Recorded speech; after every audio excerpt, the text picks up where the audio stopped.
Welcome to GK Mojo guys. Alright, today we are going to see an important topic of parajumbles. This is a set one of parajumbles that I'm going to take. What I'm going to do is I'm going to introduce you how to solve parajumbles and what are parajumbles. Alright, and then we are going to see some two very beautiful sets of parajumbles that have occurred in CAT previously. So you'll be thrilled to see how easily a parajumble can be solved if you follow proper directions as well as you are crystal clear about the concepts. So that is what we are going to do over here. We are going to make your life easy with parajumbles. And as you know, historically in CAT, 4 to 5 questions have been coming in the form of theta. I'll explain you what theta is, what all is the pattern of parajumbles that come in the examination, and I'll then take you to the examples also. Let's move ahead. What is this concept of parajumbles?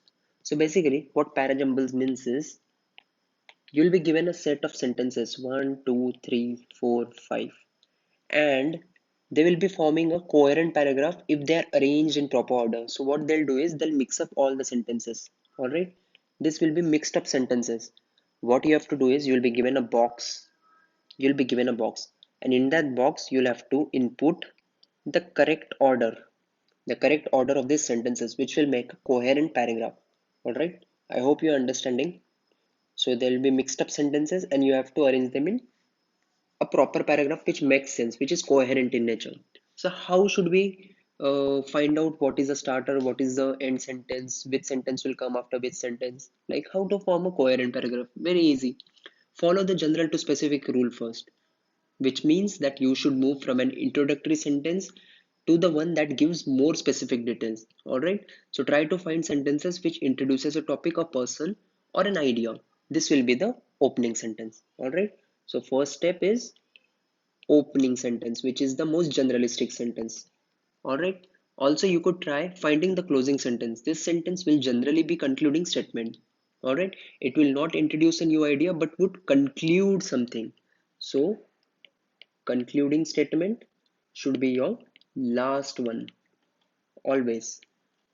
All right, the next trick which is really helpful in solving the parajumble question naturally is to make mandatory pairs. What are these mandatory pairs? So these mandatory pairs are sentences which will necessarily come together. All right, the key to solving parajumble is identification of these pairs of statement. So for pairs of statement, you will have noun pronoun reference. All right, noun or subjects mentioned in a statement can be replaced by a pronoun in the next statement. Be always in lookout for such pair statements. All right, subject matching, two statements based on the subject form a pair. All right, same, they're talking about something which is in continuation. Time sequences in general, if given a set of statements contains references to time based event, make sure a particular order, that is past present future, is followed. All right, so if a sentence contains that this happened in 1920, then this was happening in 1931, and then World War II ended in 1945. So you will go chronologically. First will come 1920, then 1931, then 1945. All right. Also, in whichever sentence which comes first, you'll be given a complete full form about something, like of ISRO, Indian Space Research Organization. All right. So I'm writing it in short. If this is given in statement 1, all the following statements might contain ISRO. So this will never come first. Why? Because you got to know what this complete full form is. So full forms will always come first and then the acronyms. Alright. These are the basic rules that I think you should know. The rest of the rules you'll understand as we solve the two previous year CAT questions that I've picked up for you. Alright. So let's jump onto them.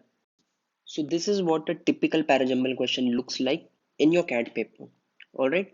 And even in other examination, this is quite frequent. Okay. So parajumble comes in, I think almost all the examinations. All right. So the question says the given sentences labeled as 1, 2, 3, 4, 5. All right. When properly sequenced would yield a coherent paragraph. Key in the correct sequence. All right. So you'll be given a theta box. Theta means type in the type answer. All right. So let us go through the whole parajumble first. So as I have told you, we'll follow a proper protocol. The process of handing down implies not a passive transfer, all right, handing down, but some contestation in defining what exactly is to be handed down. All right. So we are not getting anything generalistic from here. All right. Wherever Western scholars have worked on the Indian past, the selection is even more apparent and the inventing of a tradition much more recognizable. All right. Let's keep this aside.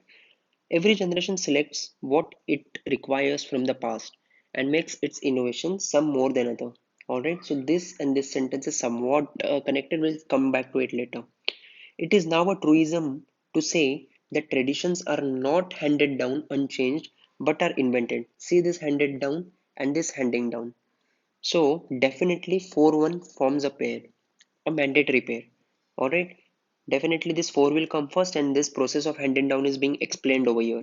Alright. This is being introduced over here and this is being explained over here.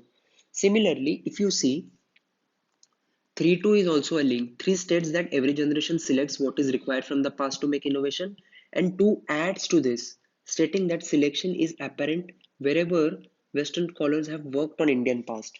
So, even 3-2 forms a link. Alright. Now we are left with the fifth sentence. Let's just read what it is. Just as life has death as its opposite, so is a tradition by default the opposite of innovation. So this sentence is definitely a opener. Why this is a opener? Because it is very generalistic. It is giving you an opening. It is giving you some sort of exposure. All right. It is introducing something that is opposite to innovation, and then the whole discussion is starting. So this 5 will come first. All right. In terms of flow, 4-1 leads on 3-2. All right. 4-1 leads on 3-2. Why? Because 4-1 is basically talking about the traditions being handed down or being invented, and then 3-2 is more glorifying the discussion. All right, it is going into the more specifics. So 3-2 should come at the end.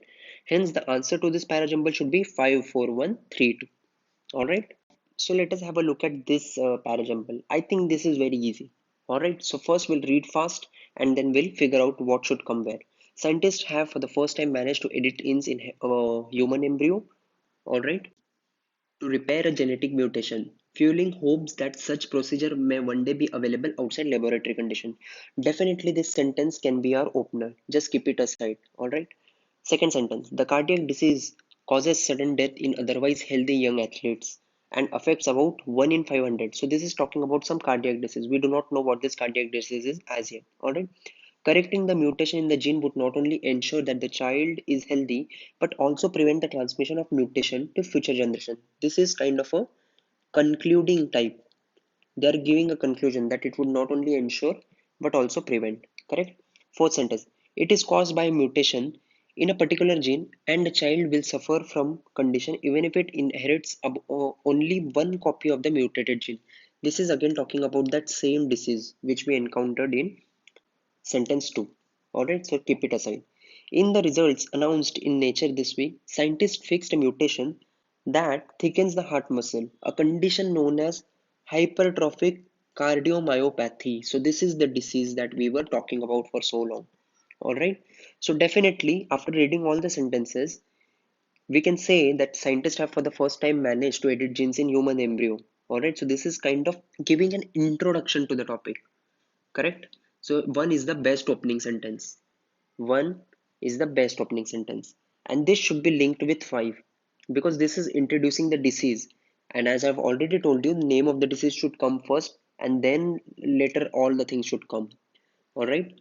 5 should be followed by 2. Why? Because it starts with the cardiac disease. Alright? Which has been mentioned in statement number 5. Alright? So we have statement number 2 after 5. Correct? And then observe in the fourth statement there is it. What is this it referring to? It is caused by a mutation. This disease is caused by mutation. Which disease? The disease that we have mentioned in statement number 2, 5 and 2, right? So here we have 1524 and hence we are left with 3 and 3. Anyhow we had figured out that this would be the concluding statement because it is clearly saying that this gene would not only ensure that the child is healthy but also prevent the transmission of the mutation to future generation. That is, it is giving you a conclusion.